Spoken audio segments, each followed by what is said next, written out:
Meeting to order.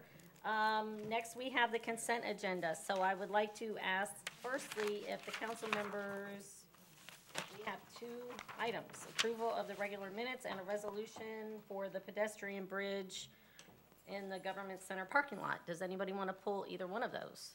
I would like to pull the resolution because I have a couple of quick questions about it, please.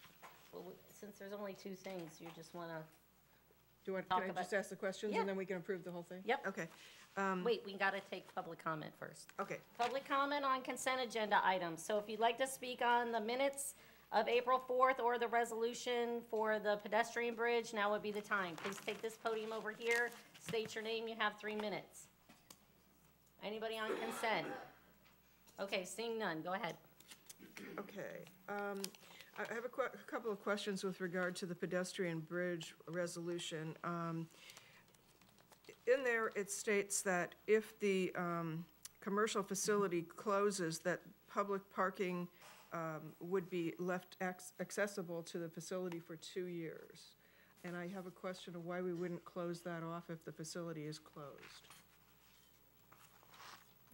for any reason. Howard? Well,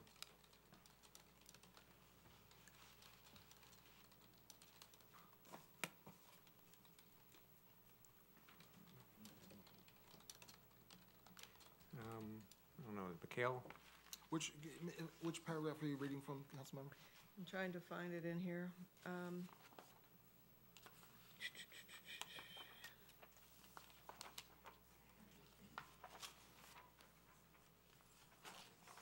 I can't find it.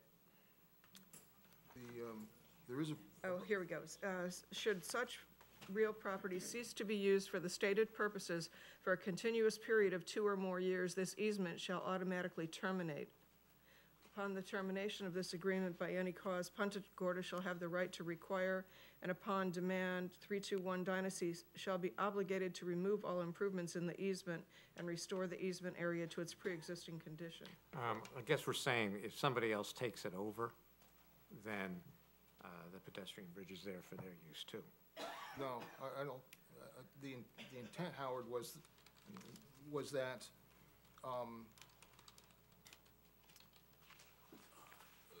I think the intent was that, and this is consistent with other provisions in our code about abandonment of properties and the loss of the ability to be able to use the property for that intended purpose, maybe like a rezoning or whatever.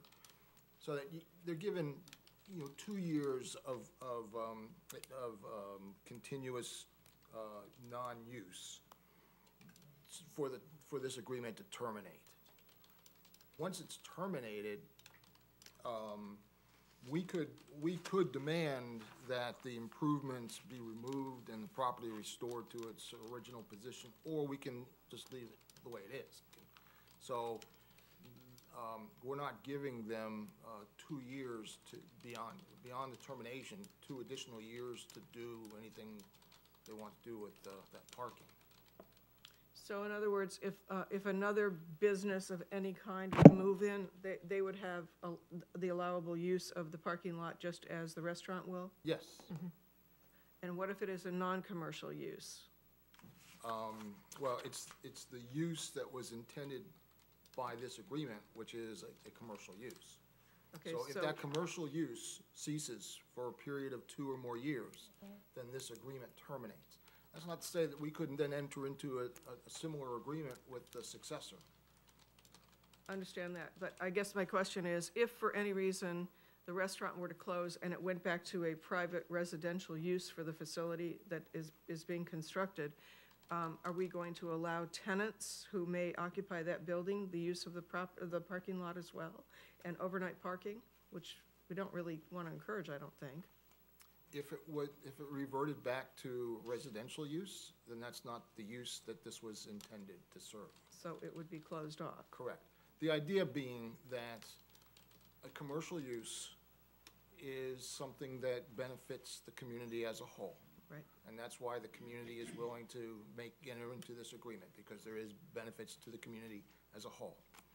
If the use reverted back to just something that benefits a private individual only, then the purpose for which this resolution, this agreement was entered into goes away.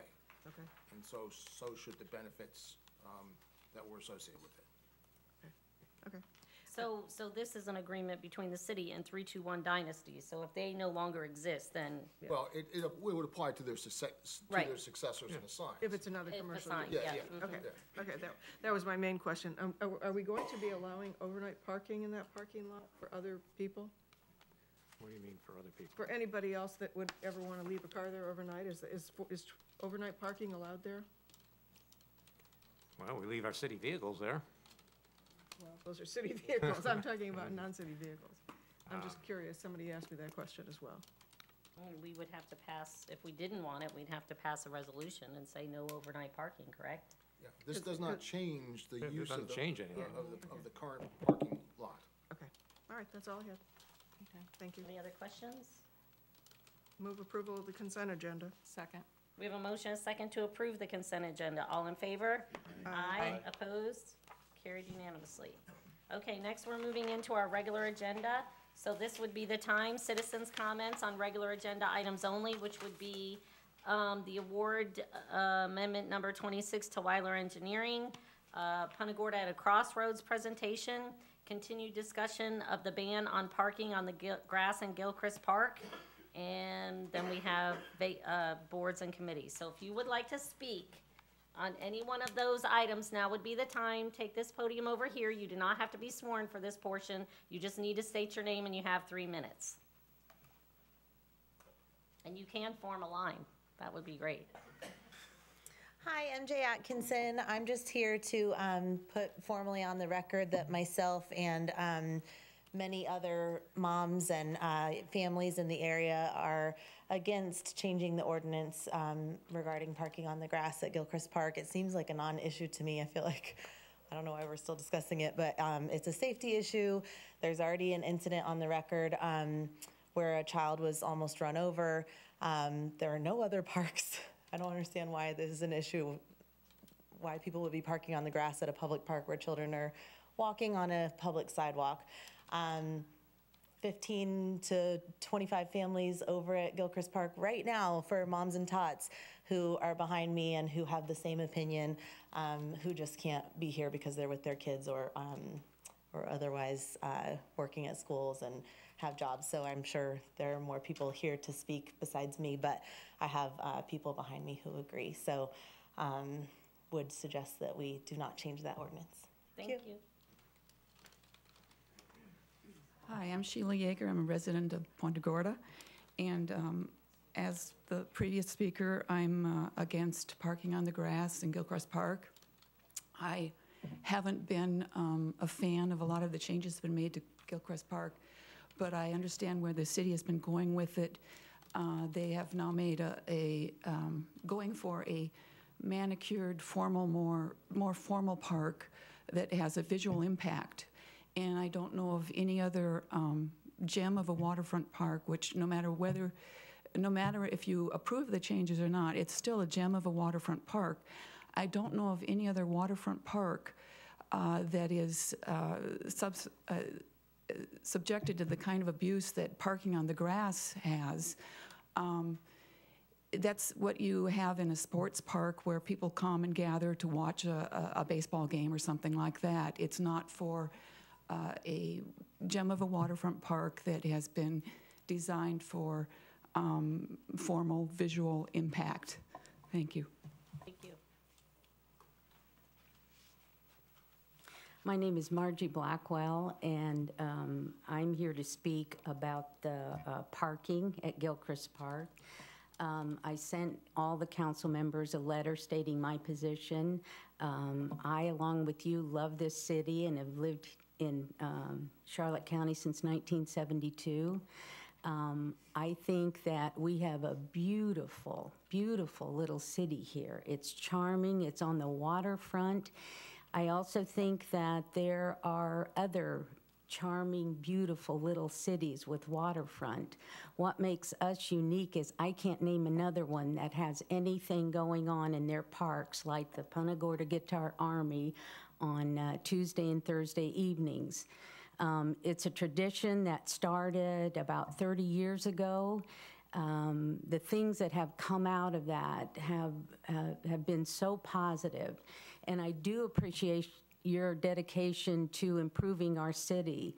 But sometimes there are unintended consequences. And I know in making improvements to the park, it wasn't your intent to move those jam nights so that they couldn't happen. They're messy, they're not organized, and yet they bring real cultural value to our community, along with being unique. You just can't find that in other towns. And so I'm here to encourage you to vote for option 3 among the options you're considering. There hasn't been damage to the park over the course of 30 years, and if it is to the sod, it is just sod. It's not buildings, but a well-loved, well-used park is a reflection of your wisdom and your willingness to embrace what's special about this community. So if you vote for option 3, you could revisit it in a certain time frame, in 6 months or a year, and say, is it unfolding as it should be? This group has not caused any harm. They resolve their own problems between amplification and the acoustical groups. And if we lose it, it's gone. It won't come back. It's that kind of a cultural offering. It's very special. So I encourage you to vote for option 3. Thank you. Thank you. Good morning, Bart Daly, resident of Punta Gorda. Under unfinished business, I'm here to also ask you to vote for option 3. This musical tradition you have cannot be purchased. I don't think Tampa has it. I don't think Fort Myers has it. It can't be bought. You have it here. And right now it's unfinished business. But the more rules and laws that deter or inhibit or diminish their ability to gather and just sing and make some people happy once a week, I think the more you do that, you will finish the business. So it won't be unfinished business anymore. You will have finished it, that tradition that can't be purchased. Thank you. Thank you. Hello, my name is Holly Kirchhofer. I live in Punta Gorda. And I guess I would like to see you redesign the parking back to something similar to the way it used to be, where you could actually pull up, drop your stuff off, drop your mother off, so that she could actually walk to the pavilion. And then you could have parking along there, and you could actually exit back out on Retta.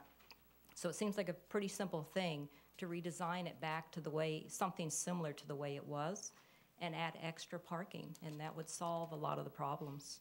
Thank you. My name is Andrea Gately. I actually live across the street from the park. I watch the Guitar Army every Tuesday, Thursday nights. I moved here in 2016. I enjoy the Guitar Army from my porch, and I've watched it. And when we closed the park, unfortunately, the Guitar Army had to go somewhere else. And habits, after a whole year, habits change. I saw the Guitar Army. It took them a while, but they came back to Gilchrist a little after it opened. The problem is habits have changed. Everybody's habits has changed. Guitar Army isn't getting the crowd it used to get, and it's not because of the parking. Everybody left last night as soon as the sun set. Guitar Army was over. Had nothing to do with the parking. The parking, now I watch all the kids come out and play. They're playing soccer, they're playing football, they're running with their dogs. It's a beautiful thing. Guitar Army will be Guitar Army if the people choose to do it, not because of the parking. There should be no parking on the grass. And as far as I'm concerned, you can extend it all the way down to the pickleball. Tell them they can't park on the grass anymore either. I know we're gonna change it. There's plenty of parking for everybody, bottom line. But we shouldn't be parking on the grass. It's a park, not a parking lot. Thank you. Thank you. Julie Moriarty, Punta Gorda. I'd like to talk about the issue regarding growth. You're gonna have to save that till the end of the meeting, or are you talking about the- his presentation? Okay, go Yes, ahead, yeah. yes, talking about this presentation.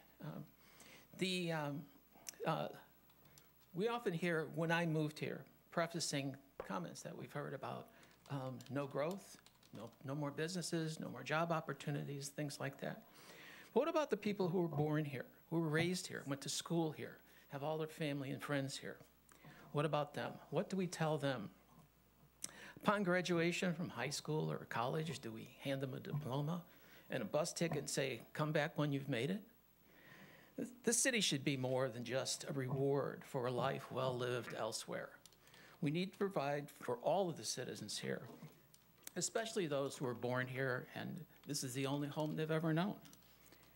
We need to give them the opportunities that the natural process of growth will give them. That includes providing for them things like a living wage, if it's possible, affordable housing, and city council and staff that represents them too. And most importantly, the understanding that those of us who move here into this very special city will come here to be a part of this unique city that will flourish only if we allow it. But what if the majority of citizens don't want growth? They don't want new businesses. They don't want new job opportunities. The only thing I can say to that is I'd like to quote something from The Principles of Democracy. It's a publication issued by the United States Department of State. The copy that I have was last updated under the George Bush administration. And I'd like to read from that something about, it's titled Majority Rule, Minority Rights, and I'll just read a portion of it. On the surface, the principles of majority rule and the protection of individual and minority rights would seem contradictory.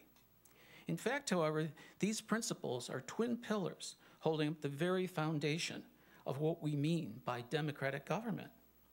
Majority rule is a means for organizing government and deciding public issues. It is not another road to oppression. Just as no self-appointed group has the right to oppress others, so no majority, even in a democracy, should take away those basic rights and freedoms of a minority group or individual. Minorities, whether as a result of ethnic background, religious beliefs, geographic location, income level, or simply as the losers in election or political debate, enjoy guaranteed basic human rights that no government and no majority, elected or not, should remove. At the end of this section, it says, there can be no single answer as to how minority group differences in views and values are resolved, only the sure knowledge that through the democratic process of tolerance, debate, and willingness to compromise can free societies reach agreements that embrace the twin pillars of majority rule and minority rights. I think we should consider this when we look at the growth of the city, and maybe one of those issues, one of those rights is the rights of the citizens here to provide for them, the city to provide for them the same thing that those of us who have moved here provided for us. Thank you. Thank you. Julie McGillivray, Punta Gorda. I'm not sure if I'll be quite as eloquent. First of all, I just wanted to applaud again the city for doing the town hall the other night and having a discussion regarding growth and the future direction of the city. Also, Councilman Vice Mayor Wine is doing a presentation today, and I'd like to applaud that as well. In terms of the future of the city, I think a few fundamentals. First, we need to be financially sound.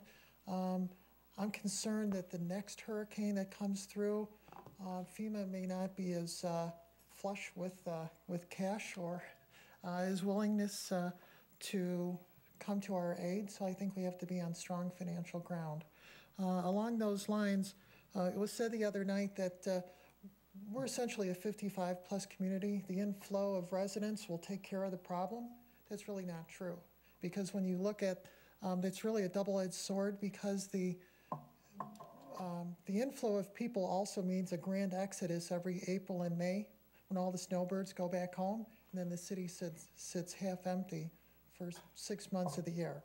So I think we do need to attract these businesses.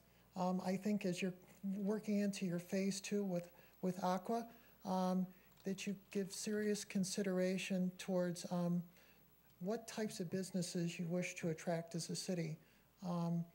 The corridor between downtown and the hospital seems like it might be an opportunity.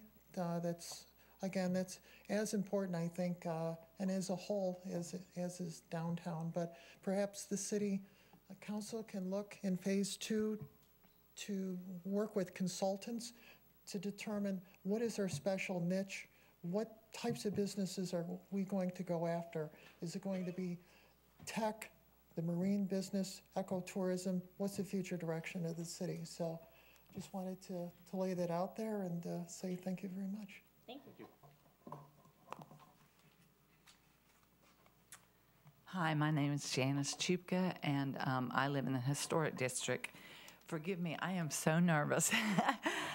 I'm very at home in a medical setting, but this is just not my genre. So I want to address the parking.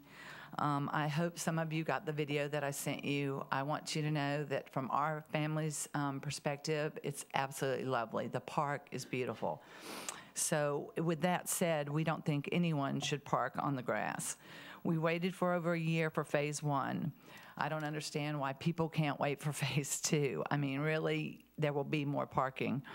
No one is singling out any group in my mind or my family's mind except those people that actually want to destroy the grass and park on it. Finally, there's a park that kids can run in without dead grass.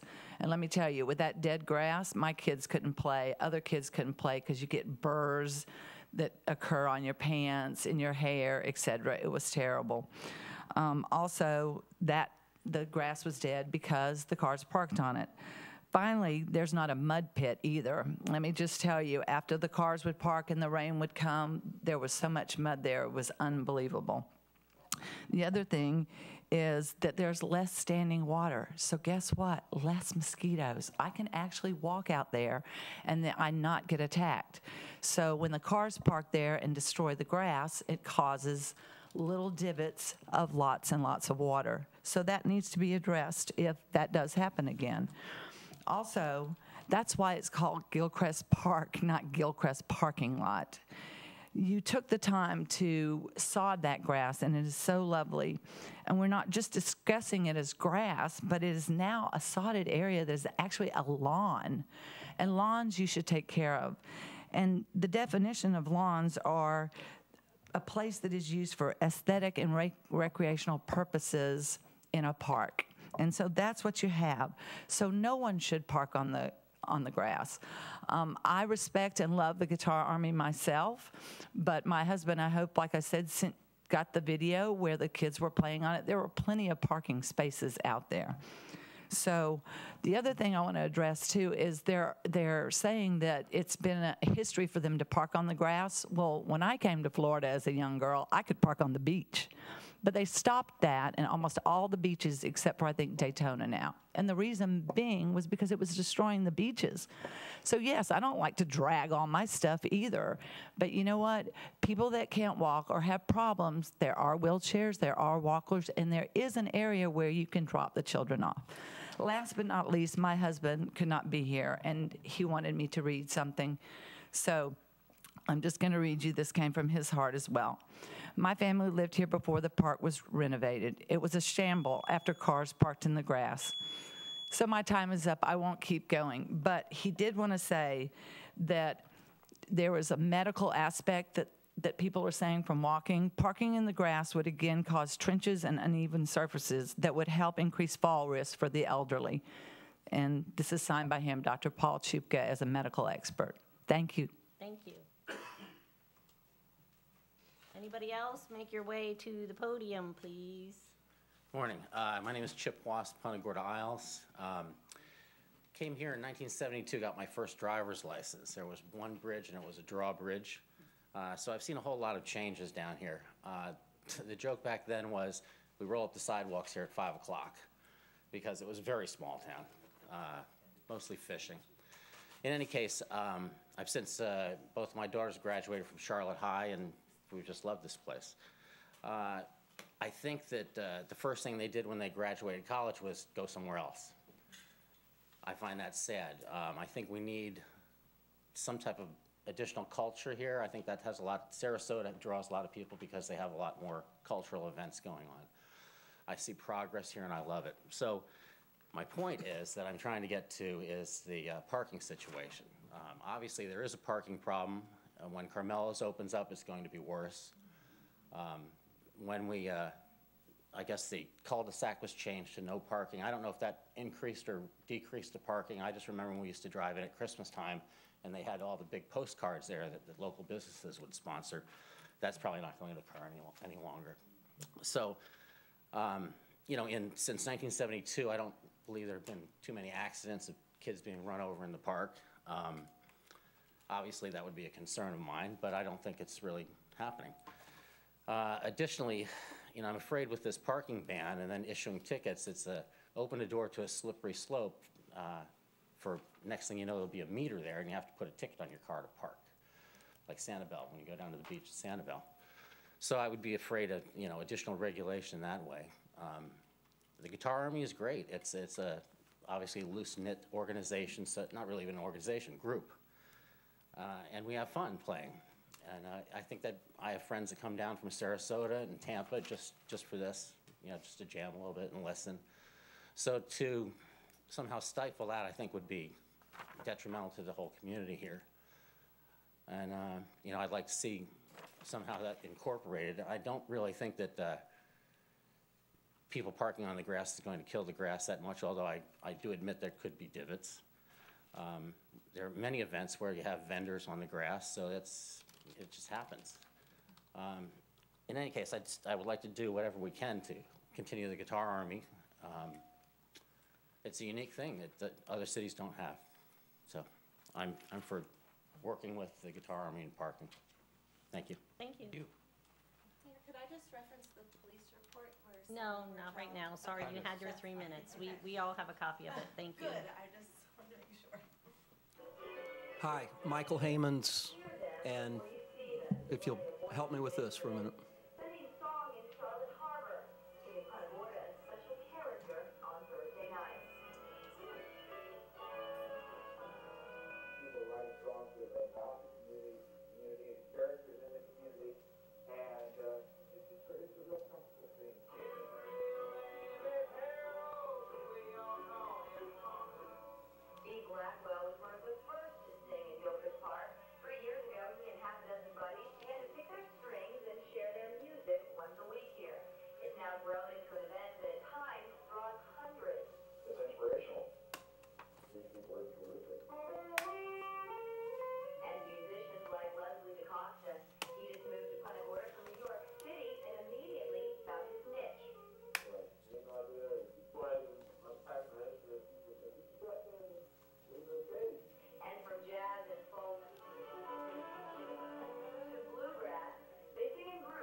Thank you for paying attention to that. There's also a PowerPoint that's got some photographs. You see, in the 90s, we had a vibrant scene that was attended by hundreds of people. We parked on the grass.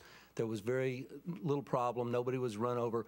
This is a proposal that I have for parking on the grass. This is one of the nights. This is before 9 o'clock. And so when people say that habits have changed, this is the park at night. This is before 9 o'clock on a Thursday night when there used to be hundreds of people here. Now it's an empty, beautiful place. It's a hauntingly beautiful place because the music has been taken away. Not that it's not ever going to be there. There's going to be a hearty few that will continue in the gazebo.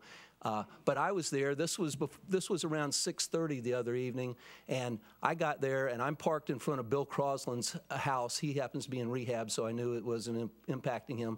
And there were a few people in each of the gazebos, but there was not a single parking place. I couldn't find a legal parking place, and so I parked across the street from the park, there were people that were parking down into the neighborhoods and impacting the neighborhoods. One of the things that the gathering at the park has done and has allowed over time is that because there was parking on the grass, there wasn't the same overflow into the neighborhood. It did not negatively impact the neighborhood. So the folks that are concerned about impact upon the neighborhood, I understand that. I think a lot of the resistance to the parking on the grass is because they don't want the pickleball people in there. I hope you ask me some questions during your discussion of the matter, because I do have some recommendations on how to administer it and some reasons why it's not discriminatory to allow at peak times on Tuesday and Thursdays parking on the grass as an overflow matter. Thank you very much. Thank you. Wendy Mueller, I just thought of something that just came to me. You know, we keep looking for business, and young people love music, and they love learning music from musicians that have been around for a while. So why don't we cash in on that idea as something to bring business to this community and utilize the Army to advertise what an open-minded group of people we are and bring younger people in with that idea. We could build on it. We could bring in the arts and music and those wonderful lots downtown. And I'm not talking about Marketplace, but all the other properties that are open and available could come up and be advertised as a musician's paradise, which would bring arts and entertainment in. Thank you. Anybody else? Regular agenda items? Anybody else? Okay, seeing none, we will move into the budget items. The first is which? Amendment number 26. That's on the council agenda for approval, and we will be using sales tax monies to design the restroom by the new pavilions. We want to get started now, even though the letter of map revision taking it out of the V zone isn't formally approved till June 29th. We want to get started on the design now so that when it does get approved, closely thereafter, we can, after the design is done, we can bid it out and get that project completed. That's why it's on the agenda, just to get the public know that we're moving forward on the second restroom. So that will cause some disruption in the park when we go to construct that. Sure. Any questions for staff? No, we have to do it sooner or later, so I'm move to approve. Second. We have a motion, a second, to approve the award to Weiler Engineering. All in favor? Aye. Opposed? Carried unanimously. Next, we have Punta Gorda at a crossroads. Grow, evolve, status quo.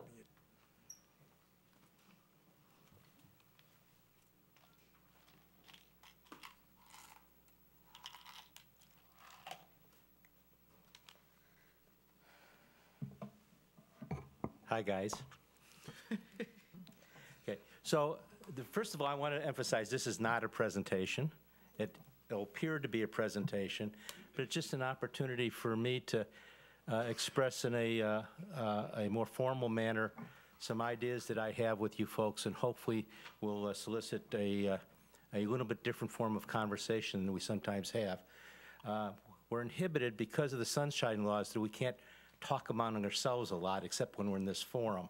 And it occurs to me that sometimes we tend to talk about issues within our city in piecemeal manners. And so I just want to take a little time to express my feelings that I think that we could serve ourselves and our community much better if we could get a little bit more holistic. So I'm just going to be throwing some things out here that I would throw out in a conversation for you all to consider. Which one do I push? Okay. Well, let me go back. There's been a lot of discussion. We had a very spirited discussion Monday night. All of us were attending to it. And it's, I think, obvious that we are at a crossroads. We're in the process of branding. We're trying to associate who we are, how we want to go with various groups of our community. So we really only have three choices. We can grow. We can be like Northport, just mushroom. We could evolve into something that we want in a more orderly manner, or we can just stay where we are, change absolutely nothing. But even if we stay where we are, I find that we have the people that say that we want nothing to change, but they really do. They want lots of other accoutrements to be added. Every decision that we do has a cost. You must pay for everything in this world one way or another. There's nothing free except the grace of God. You cannot earn that or deserve it. Charles Portis. I just want to add another little interjection here. If you ever look at our city seal, the old one, the real one, okay.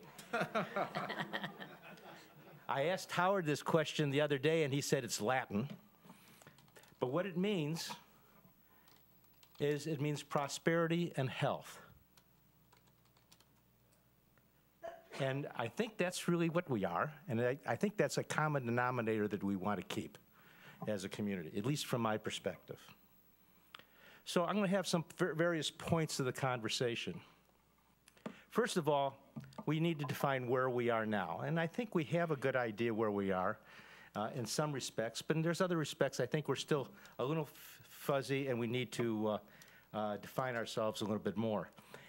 Once we get to that point, and that seems to be what a lot of our spirited discussions were, for example, Monday was about too, then we have to figure out what do we really want to be. That's the difficult part. That's the part where we seem to be, when we start to talk about these issues, we get contentious among ourselves, and that really is discerning to me. We can disagree, we can get what we want in some ways, and some other ways we need to learn to compromise a little bit, but we need to start defining, and with the branding process and so forth, that's really what that process is about, is to find out where we want to be. When we get to that point, then we can be serious on how we'll get there with a strategic plan. Keep it in mind, strategic plans are living organs in a way. They're never static because things change. This isn't the community that it was in 2003 because Charlie made a big difference. This isn't the community that it was in 2006 because the stock market crash of 2008 made a big difference. This isn't the community that it was just in 2010. We are going to be continually evolving, and we have to kind of keep that in mind. Many in our community have expressed a number of enhancements that we've liked. Sometimes they've been contentious, sometimes they've not been. One thing that does seem to be constant is we want to have a fun place to play. We want more green areas. We want more park development. We'd like to have a bicycle-friendly community for a number of us. Some people aren't so friendly about a bike community. But there's a significant contingent of them. And we say we want all these things, but at the same time, we want the status quo, and they're contradictory. So we've expressed these desires for these enhancements in places like Market Center Park. That's been a big discussion. The bird section park, there's a nice little triangular piece, and Councilmember Matthews had expressed an interest in us purchasing that at one time. I think I was pretty quick to say that it was, at that moment, was imprudent for us to do. I don't take that back, but the property has come down in value, and as I think about what goes on in the bird section, that might be something that we do want to open up for a non-contentious discussion to see if it's something that we could do for that neighborhood, because there's going to be a lot of building going on in the bird section. That's the one area in the PGI area that has the most potential for additional residential development, and it might be a neighborhood that would appreciate a park, but it comes at a cost, and we just have to be aware of that and then see what we can do to work together. Then there's my favorite area, the Henry Street area, the eight acres of land that used to be part of the Public Works and is laying fallow, that I would obviously like to see bring value to the community in some way. Value can be in terms of money, but it can also be in terms of the accoutrements and the lifestyle that it lends to us. And there's also, I put Ponce Park in here because we're already committed to it, and the Peace River Wildlife Center, which is more than just a bird center, by the way, in case anybody missed that earlier. We're already committed to that. We're committed to some other projects that I haven't mentioned here, but these are the big ones that just pop up to my mind. And then we also have talked about in the past becoming a bicycle-friendly plan, and we've made some changes to that. But the major plan, when we saw the price ticket, it was a little bit more than we wanted to be able to afford out of our pocketbook, or we could. So we passed on that. But then there's some things that we really do need. One is that we have an ADA plan that we have to take completion, and we peck away at it because that's all we really have to do legally. Folks, we're an old community. Maybe that should be more of a priority. Just saying that should be part of the construction. I'm concerned about having a healthy operating reserve. We've discussed that. We have a below standard operating reserve in our community. I would make a case that it's even less healthy than we say it is, because our staffing is 20% lower in 2018 than it was in 2006. 2006 was before the stock market crash. If we were to have when we have another financial incident, because it comes up and down, we don't have any meat to cut off the bone in staff. Now, I'm not saying we should put the meat on, but we need, between operating reserves and so forth, we need to be able to assure ourselves that flexibility in bad times. Because when bad times come, it comes for all of us, and our constituents are going to be unable to be as easily pressured to make that up as so forth. You have to go everywhere. And with that said, I just want to say that our staff, because after what happened in 2008, shortly what after happened to Charlie, has done an incredible, commendable job of keeping this city going in a very wonderful and viable way. So we do need to talk in terms of really what is sufficient for staffing, and how can we protect that. And then on top of that, we also have an $11 million plus. Howard, what was the term? Unfunded pension liability. We have an unfunded pension liability of $11.5 million. So now that's not something to panic about, because everybody's not going to retire at one time and so forth, but it's still something that potentially we need to deal with in the future. So as we make our decisions and talk about what we want to do in the community and so forth, I'm just saying is these things should always be in the back of our mind. So we have requirements to make what is sufficient funding.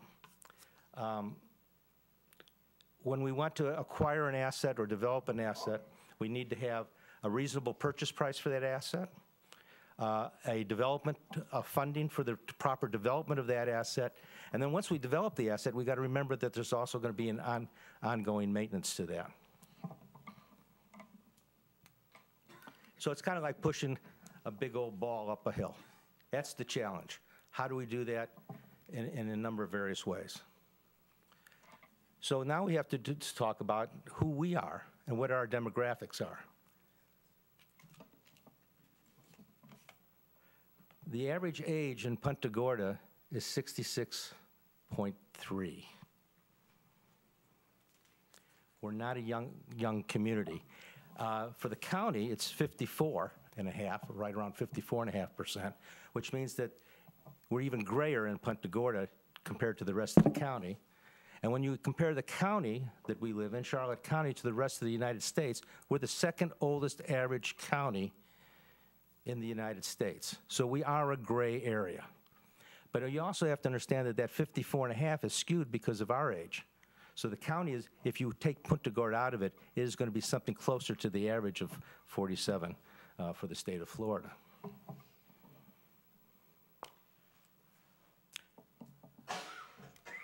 I put this up as an illustration of what our tax bill comparison is for two particular properties, one in Punta Gorda and one in Deep Creek, and what they pay in total taxes for that property to try to make it as close as we can as an apple with us versus living in the county.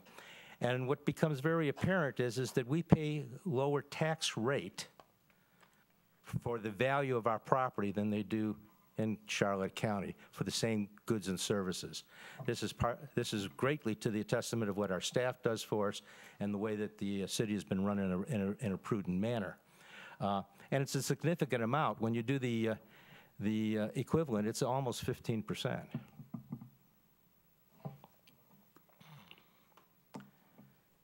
This graph shows what our millage rate has been through the years. It hasn't really fluctuated very much.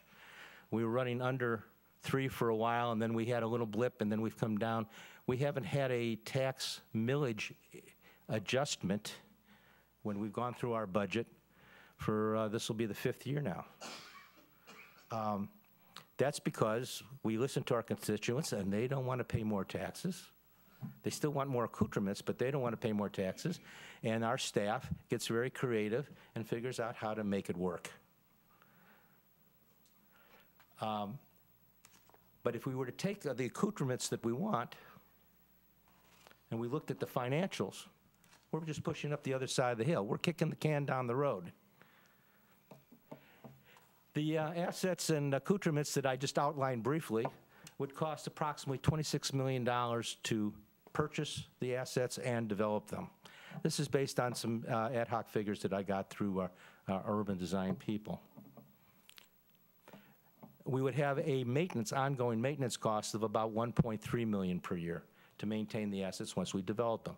We don't want to develop them with just weeds. If we're going to develop something, we want to have something that's appropriate for our community. And then we also have, as I mentioned earlier, we have the $11.5 million unfunded pension liability that we have to deal with. So I'm back to our points of conversation. This is where are we now? Where do we want to be? And how will we get there? We're having a lot of discussions, I think, properly to define where we are now. I don't think we know where we want to be yet. I think we're working on that, but I think we need to. And then we get that, that's how we can get there. I don't want to go there yet. If we do this right, if we can come up with the calculus among ourselves and our community, with the community input, we can have the accoutrements that we want over time. We can be enthusiastic about approaching those accoutrements because we know we're going to get there, and we know how we're going to get there, but we have to make some tough decisions before we can even start down that path. And the whole purpose that I've asked for this time, to take up your time here, is to emphasize as a community, as a staff, and as a council, if we think in a more holistic manner, we can develop the calculus that take care, that will more take care of when we do one thing and it has an effect in another area where that may be. If we get more building, we're going to need more police. If we get more police, we're going to need more fire, and so forth. Those are also issues that we'll be taking. Infrastructure is something that we talk about, again, in piecemeal, although we do have Kia Sta on a sometime in the future list. I think that's probably infrastructure-wise, from my perspective, one of our most difficult challenges in the near future. Getting to my house down Olympia and Marion, not so much. So some parts of it almost seem like an Autobahn, particularly in the summer. Fortunately, our police department doesn't hold me to the 30 miles an hour. I hope Pam didn't hear that. What I'm saying is that if we do this right, we can do what a number of other communities have done. So the next slide, this is a picture of one of my favorite city malls. This is Pearl Street in Denver, Colorado. In Boulder. Excuse me, Boulder, Colorado. I was close, yes. And that's why Nancy's here to keep me honest. The Republic of Boulder. The Republic of Boulder. As we Coloradans affectionately call it. Exactly. Because they think so differently. But it's a beautiful. It fits into the architecture and the ambiance of it fits into the Colorado theme, if you will. It's just a fun place to go. It's a place that has a Guitar Army type atmosphere. You have the carnival atmosphere. You've got the shops. You got the great restaurants, and it is multi-use. You have commercial there. You have retail. You have commercial, and you also have residential going along. And there's certain parts of it, although they don't show in here, where they are set back and tiered, similar to some ways we were talking. Now, we're not Boulder, Colorado. We're not Colorado. We don't have mountains, okay? But we can have other things. We could have something similar to this, where we might have an old, and just throwing this out, where we might have an old Florida theme and so forth. And the idea would be is for us as a community and as a council to work to develop the coding and the infrastructure that we need to be able to direct where we'd like our community to go. I need to backtrack because I forgot one of the biggest points I wanted to make. If we were to have all the accoutrements that we want right now with no commercial development, I apologize, I got sidetracked, we would have to increase our millage rate right around 2.5 mils, which is almost double of what we're paying now. I don't think we want to do that. If we increase commercial development, it'll subsidize that, but we want to be able to control it, and that's really what I'm talking about here, is how do we get to the proper calculus and mix so that we can maintain this lovely little personality of our little slice of heaven here, but at the same time keep ourselves viable. Again, I'm concerned about the underlying financial issues if we were to have a hurricane, financial crisis, et cetera. I think those are things that we need to address sooner rather than later, even if we have to make some tough decisions on how we direct staff to deal with them financially. So anyway, that's it. I'm open for questions. I'm going to go back up there and sit with you guys, and hopefully we can talk. Thank you. Thank you. We'll give you a minute.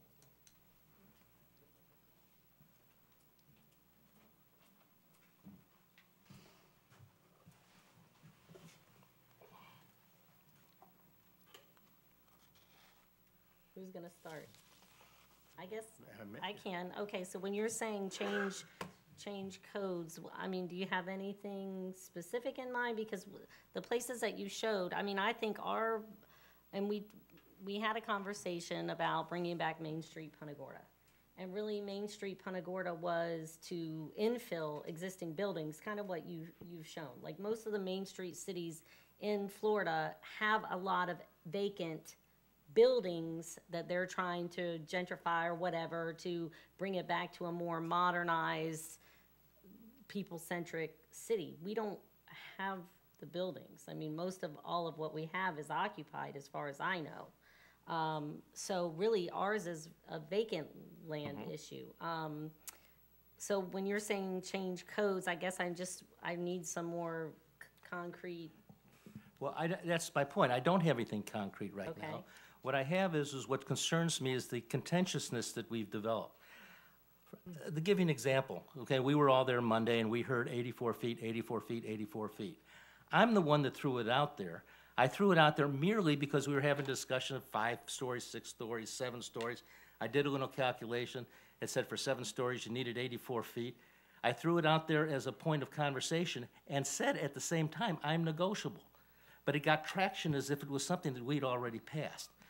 I'm just trying to say is that what we need to do when we have our discussions, both as a community, as a staff, and as a body, you know, when we say things, listen to them in their context, and let's develop a calculus. I don't know what the height should be downtown. It might only need to be 4. But if we're going to have this kind of din when we discuss, any developer is going to walk right past. He's not going to want to have to deal with that. There is a developer, I'm not sure that all of us met with him, but I wouldn't be surprised because we're not allowed to talk among each other. I know Howard has met with him, who does have a similar vision that it could be a public, for Market Center, it could be a ideal place for a public-private partnership where, you know, a person would develop retail and then we would have a beautiful big commons area. This individual has the idea of a tent over that common area, you know, that would be the public part of it, where we could have acts and events come year-round, you know, that you wouldn't have to worry about the afternoon thunderstorm. You could still have your, you know, these festivals, because that area certainly has done well with festivals. We could just formalize it. We could make it a draw, maybe even draw larger ads. And that would certainly bid well in the summer of keeping the downtown area vibrant. Again, my concern is that we just get so contentious and so emotional. In my tradition, there's an old saying, business is business and Moses is Moses, and we forget about the business and we start talking about the Moses right out the gate. We get emotional and not get down to what the real goal, from my perspective, is for us to find that path that involves compromise, get the emotion out of it, and so that we can develop those areas that have not come back from Charlie. Our commercial tax base has decreased 20% since Charlie. And that's not taking into account any appreciation. That's just a raw number. We get 20% less tax dollars from commercial properties right now than we did prior to Charlie. So that just says the businesses haven't come back. Okay, housing certainly has. Right. And I think part of it too, when you, and some of you may have had this conversation, is that we're a victim of our own demographic, really. I mean, look at the new buildings that have been built on 41. We have an O'Reilly's Auto Parts, we have a Dollar General, we had an application for a Waffle House that's not there yet, and a Chase Bank. I mean, those are the businesses that see us as their demographic. I mean, somebody told me the highest grossing restaurant in the city of Punta Gorda is the Golden Corral. So that's what they told me, and I did not verify that, but that's what they told me. And so, in a way, we are a victim of our current demographic, and if we don't,